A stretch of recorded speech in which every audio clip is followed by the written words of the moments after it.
करना है, शेयर करना है। बहरहाल चैनल को रिपोर्ट किया जा रहा है, तो आपसे दरख्वास्त है कि एक की बजाय ज़्यादा से ज़्यादा कमेंट्स करें और कमेंट्स में पाकिस्तान जिंदाबाद का नारा आपने लाजमी कमेंट्स करना है, क्योंकि पाकिस्तान है तो हम हैं। नाज़रीन किराम, मुत्तहिदा अरब अमारात की जानब से पाकिस्तान को जो दिए गए पैसे थे वो अचानक से क्यों मांगे गए, एक ये अहम सवाल है जो इस वक्त गर्दिश कर रहा है कि अचानक से जहां ऑलरेडी मशरक़ वस्ता के अंदर ईरान और अमेरिका की जंग छिड़ी हुई है, तो वहीं अचानक से मुत्तहिदा अरब अमारात ने पाकिस्तान से ये पैसों की डिमांड क्यों की। और बजाय ये कि पाकिस्तान मुत्तहिदा अरब अमारात से चाहे तो दरख्वास्त भी कर सकता था कि हमें थोड़ा सा वक्त दें या कोई पे रोल जो है इसकी सहूलत दी जाए, लेकिन पाकिस्तान ने भी फिल फोर ये तमाम पैसे जो हैं वो वापस करने पर आमादगी क्यों जाहिर की है। दरअसल मैं अगर आपको बताऊं तो मुत्तहिदा अरब अमारात का जो पसे पर्दा जो घनौना चेहरा है वो अब बेनकाब हो चुका है। अब इसके हवाले से मैं थोड़ी सी आपको तफसील बताता हूं। आपने इन तमाम बातों को बड़े गौर से सुनना है और साहिब अकल जो है उन्होंने अपनी कमेंट्स में राय भी देनी है कि ये तमाम बातें कितनी एक तो हाँ, धमाकेदार खबर ये इस तरीके से है कि वो कहते हैं कि लेने वाला हाथ और देने वाला हाथ बराबर नहीं होते। और ये तो खुद पाकिस्तान के प्राइम मिनिस्टर शहबाज शरीफ साहब कई बार कह चुके हैं कि जी जो कर्जा लेते हैं जिनसे, तो जब वो पैसे लेते हैं तो हमें बड़े बड़े काम कहते हैं, ये कर दो वो कर दो, और जो नहीं करने वाले होते वो भी करने पड़ते हैं काम। ये तो खैर ख्वाजा से भी वो पता नहीं क्या क्या पहले, इससे पहले इंटरव्यूज में और पार्लियामेंट में खड़े होकर कह चुके हैं। अब बात क्या हुई है? बात ये हुई है कि यूएई ने, मुस्लिम उम्मा के एक कंट्री ने मुस्लिम उम्मा के दूसरे कंट्री यानी पाकिस्तान से यूएई ने अपना कर्जा जो है वो वापस मांग लिया। अब खबरें ये चल रही, मैं आपको बता रही हूँ, और ये किसी हद तक नहीं बल्कि ये सही हो सकती है, क्योंकि ऐसे हालात में कोई इतनी जल्दी कर्जा वापस करता नहीं है। यानी पाकिस्तान जो है उसने ये फैसला किया कि 3.5 बिलियन डॉलर्स यूएई के इसी मंथ के एंड में वापस कर दिए जाएंगे। ये डिसाइड कर लिया गया। इससे पहले खबरें पब्लिश होना शुरू हुई मीडिया, सोशल मीडिया पे कि जी यूएई ने अपना कर्जा पाकिस्तान को जो दिया था उधार वो वापस मांग लिया। कड्डो पैसे, कड्डो रसीदा नहीं, कड्डो पैसे, हमारा पैसा वापस करो, हमारी मांगे पूरी करो। उनका नहीं, हमारी मांग पूरी करो, हमारा पैसा वापस करो जो हमने तुम्हें दिया। अच्छा, अब क्योंकि ये सब कुछ एक ऐसी सिचुएशन में, एक ऐसे समय में हुआ कि जब ईरान, इजराइल, अमेरिका की वॉर हो रही है और उसके अंदर पाकिस्तान जो है कि एज ए मीडिएटर सामने आया, और फिर उसको सऊदी अरेबिया के लिए भी उसने कहा हम सऊदी अरेबिया के साथ हैं, फिर उसने कहा हम ईरान के साथ हैं, फिर ये कहा कि हम अमेरिका के साथ हैं, फिर पता नहीं किस किस के साथ हैं, और फिर उसके बाद जो है वो यूएई के साथ भी हैं और सब कंट्रीज के साथ हैं। ये कहा ना, मतलब ये बात बड़ी चली ना कि पाकिस्तान ने सबको कह दिया कि हम आपके साथ हैं। अब उसके ऊपर ये हुआ कि आपको पता है ईरान ने जो है बड़े बड़े के हमले किए हैं यूएई पर, अबू धाबी पर और सऊदी अरेबिया पर।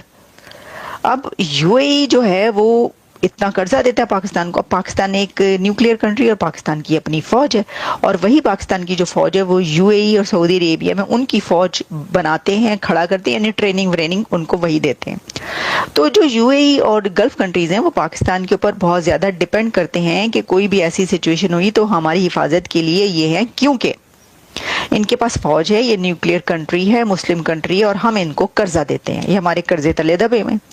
अब जब ये ईरान और उसकी ये सिचुएशन हुई वॉर में, तो उन्होंने देखा कि भाई ये तो जो है वो सुलह करवा रहे ईरान के, रूस की, मतलब बहुत सारी, तो ये हमारे ऊपर जो हमले हुए, इतना लॉस हो गया, उसको तो इनको बचाना चाहिए था, हमारे साथ मिल के ईरान के खिलाफ लड़ना चाहिए था।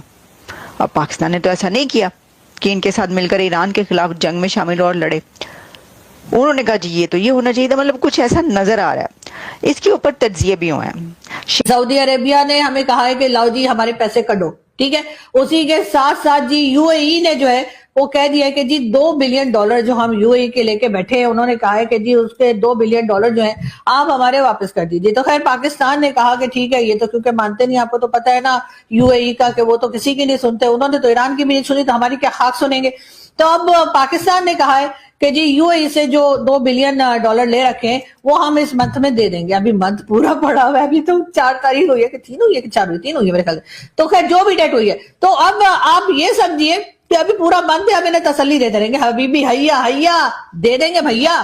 तो अब ये है कि जी उसके साथ ही साथ आपको तो पता है कि बाकी लोगों के साथ भी मोदी जी की बहुत अच्छी हेलो हाय है, तो उन्होंने फिर सऊदी अरेबिया को भी याद दिला दिया कि वो जी तुम्हारे पैसे भी फंसे ने।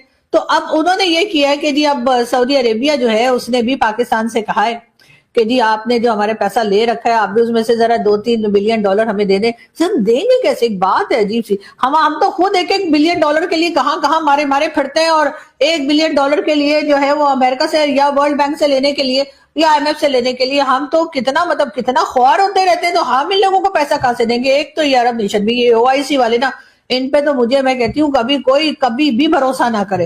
लेकिन उन्हीं के साथ साथ राना सनाउल्लाह साहब का कहना ये है, यही जो आपको हाफिज सईद की फैमिली के साथ दिखाई देते हैं, उनका कहना ये है कि अगर जंग जारी रही, वो भी अब मैच्योर हो रहे हैं। तो 8 तारीख को अगर ये भी दें, उसके बाद यूएई के साथ जो इन्होंने पेमेंट प्लान लगाया है कि साहब पहले तो बाय द वे इन लोगों ने 2019 में यूएई से 2 बिलियन लिए थे और 2023 में 1 बिलियन एक्स्ट्रा लिया। पाकिस्तानियों ने जो पेमेंट प्लान लगाया है यूएई के साथ कि $450 मिलियन जो 1995 वाले हैं वो अप्रैल 11 तारीख को देंगे, $2 बिलियन अप्रैल 17 तारीख को देंगे और एक बिलियन अप्रैल 23 तारीख को देंगे। यूरो बॉन्ड इसके बाद 8 तारीख को हो जाएंगे। तो टोटल अगर आप देखें 16.5 बिलियन डॉलर, 16.3 16.5 बिलियन डॉलर जो भी है इसके पास, उसमें से 4.8 बिलियन डॉलर बाहर जाएगा। बचेगा क्या? 11.5 बिलियन डॉलर। ये हो जाएगा IMF का जो लेवल है ना उससे नीचे। यहां पर अब आएगा ऊंट पहाड़ के नीचे। ठीक है, IMF ने अभी इनको 1.2 बिलियन डॉलर्स तो थोड़ा बहुत दिया है just before all this nonsense happened. It's quite interesting. Public narrative सोचें। देखिए साहब, अब देखिए पाकिस्तान एक बड़ा PR प्रोपेगेंडा मशीन है। आपको पता है इस PR के काफी बॉट बूट घूमते रहते हैं कि नहीं यार अभी देखो हमको ये कुछ ना कुछ करना पड़ेगा। पब्लिक नैरेटिव बड़ा जबरदस्त ये लोग फैला रहे हैं कि भैया अब ऐसा है ना, यूएई को बड़े पैसे चाहिए इस टाइम पे यार।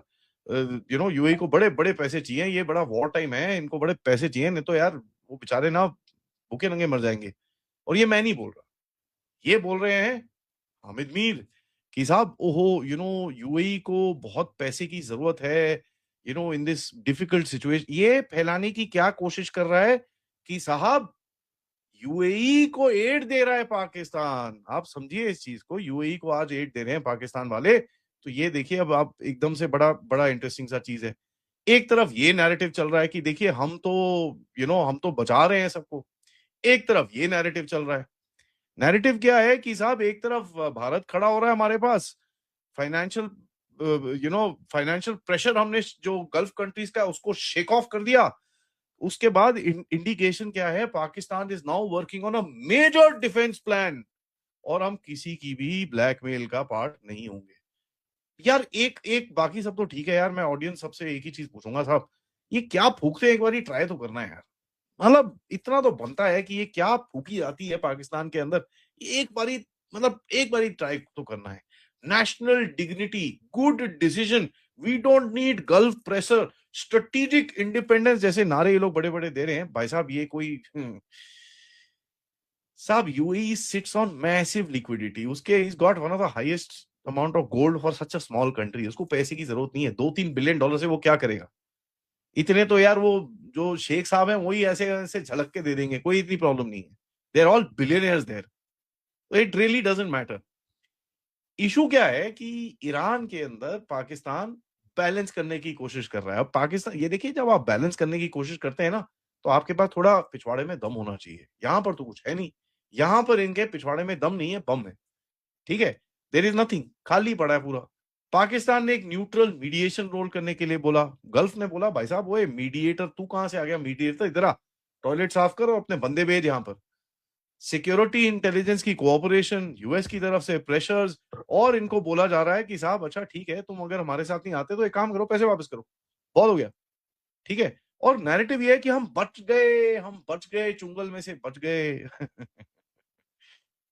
देखिए जो 12.5 बिलियन डॉलर का सपोर्ट इनके पास होना था और एक गारंटर जो है यूएई, अगर वो गारंटर ही हट गया आपका, चलिए आपने भीख मांग के इधर उधर से अमेरिका से 1 आधा बिलियन ले लिया, इधर उधर से आपने 1 आधा बिलियन ले लिया, आपने 12.5 खींच लिया, 13 बिलियन डॉलर पे आ गए, आप 14 पे आ गए। बट मुझे एक चीज बताइए, जो आपका एक गारंटर है यूएई, अगर वो ही आपके साइड से हट गया, उसने सिग्नेचर करना बंद कर दिया, तो आईएमएफ का प्रोग्राम का क्या होगा आपका? देखिए साहब ये लाइफलाइन लूप है। गल्फ डिपॉजिट करता है, सपोर्ट करता है, आईएमएफ प्रोग्राम अप्रूव करता है, पाकिस्तान जिंदा रहता है, उसके बाद डिपॉजिट रोल ओवर होते हैं। अब यूएई अगर ये चेन तोड़ता है तो आईएमएफ का कॉन्फिडेंस गया, रोल ओवर गया, and China becomes the last backstop. China तो आपने देख लिया, कुछ लोग हैं हमारे देश के अंदर, नहीं नहीं नहीं चाइना हेल्प करेगा पाकिस्तान की, चाइना हेल्प करेगा, घंटा हेल्प करेगा। चाइना ने 3 साल से एक फूटी कौड़ी नहीं दी है पाकिस्तान को। अब वो $220 मिलियन तो वापस मांग रहा है उससे। ठीक है, कौन सा हेल्प करेगा चाइना? यार थोड़ी सी ना कहीं एक थोड़ा सेंस होना चाहिए हमारे। तो कई लोग तो एकदम, मैं अभी ट्विटर पे पढ़ रहा था किसी की बात कि भैया वो तो एकदम नहीं नहीं China will come to the rescue of Pak. वो यार कौन सी दुनिया में रहते हो आप लोग? वो खुद रेस्क्यू क्या करेगा? डोनाल्ड ट्रंप की गोदी में बैठा है वो जाके, उसने उसके बेटे के साथ क्रिप्टो प्रोग्राम लॉन्च कर रखे हैं। आपको लगता है इसके बाद वो चाइना उसको ट्रस्ट करेगा? चाइना के पास कोई वे आउट नहीं है इस टाइम पे। अगर वे आउट होता ना, अगर नाक नहीं कटनी होती, चाइना ने इसको कचरे के डिब्बे में फेंक के आगे जाना था। At the end of it China को भी पता है यार इतने पैसे लगाए हैं, कहीं तो कुछ तो पकड़ के रखूं यहाँ पर मैं, नहीं तो पूरी बेइज्जती हो जाएगी मेरी पूरी बीआरआई की कि इन लोगों ने तो किसके मैंने बल पे पकड़ लिया। Please understand logically speaking, and some people are saying कि भैया वो नहीं जी, oh Pakistan is a very important country to China. It was, और ये चीज मैं बहुत टाइम से बोल रहा हूं। देखिए साहब, चाइना ऑल्टरनेट रूट्स निकालने की कोशिश कर रहा है, बट उस ऑल्टरनेट रूट में पाकिस्तान ने ही उल्टे काम करे हैं। बाय द वे, ये जो अफगानिस्तान के साथ अभी ये रिसेंटली ये जो जो चीजें चल रही थी, क्या नाम है वो, पीस नेगोशिएशन, जो ये सब चल रहे थे, इसके अंदर चाइना का मेन एम क्या है कि भैया पेशावर से हम जरा इसको ले जाएं काबुल की तरफ, काबुल से ईरान की तरफ ले जाएं, तो एटलीस्ट लैंड रूट से हम कुछ तो ला सकेंगे अगर कहीं कल को कुछ फंसेंगे आके। इनके ऊपर पाकिस्तानी आईएसकेपी लगा के बॉम्बिंग कराती है, तो चाइनीज आपको लगता है उनको पता नहीं है क्या हो रहा है? But you know what, they can't just dump Pakistan like that, क्योंकि एक तो यार इंडिया के लिए एक बड़ा हेज मिलता है उनको, दूसरा यार इतने 60-70 बिलियन डॉलर आपने लगाए हैं, आप उसको थोड़ी छोड़ के ऐसे चले जाओगे।